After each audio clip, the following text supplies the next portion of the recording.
पुणे म्हटलं की सगळ्यांच्या डोक्यामध्ये सर्वात पहिल्यांदा काय येतं? शनिवार वाडा, दगडूशेठचं मंदिर आणि मस्तानी. पण पुण्यामध्ये ना अजून एका गोष्टीसाठी मोठ्याच्या मोठ्या रांगा लागतात, त्या म्हणजे आमरस थाळीसाठी. जसा उन्हाळा आला ना, सगळ्या रेस्टॉरंट्सच्या बाहेर अशा लंब्याच्या लंब्या रांगा असतात. त्यापैकी सर्वात फेमस रेस्टॉरंट आहे सुकांता. म्हटलं बघूया तरी एवढं जी हाईप आहे सुकांताबद्दल ती ॲक्च्युली वर्थ इट पण आहे की नाही. सुकांताला जाण्यासाठी सर्वात जवळचं जे मेट्रो स्टेशन आहे ते डेक्कन जिमखाना आहे.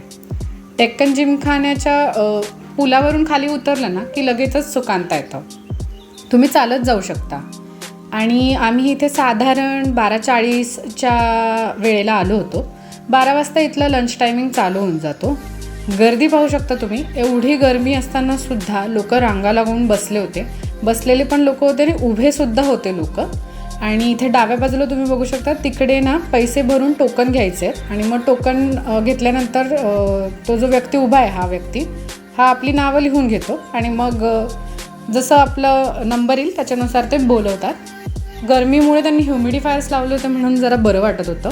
बाहेर असा डिजिटल मेनूसुद्धा होता त्यांचा. एंट्रन्स ही अशी होती, एंट्रन्सच्या तिथे त्यांचं ते टोकनचं स्कॅनिंगचं मशीनसुद्धा होतं. आतलं असा सगळा ॲम्बियन्स होता. ॲम्बियन्स छान आहे खरंच तिथला.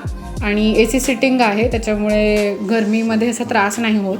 आणि आमरस थाळीमध्ये सर्वप्रथम त्यांनी आमरस वाढला, त्याच्यानंतर मालपुवा, मग व्हेज लॉलीपॉप, हे ढोकळा सदृश्य काहीतरी होतं जे एवढं काही खास नव्हतं, ठीकठाक होतं.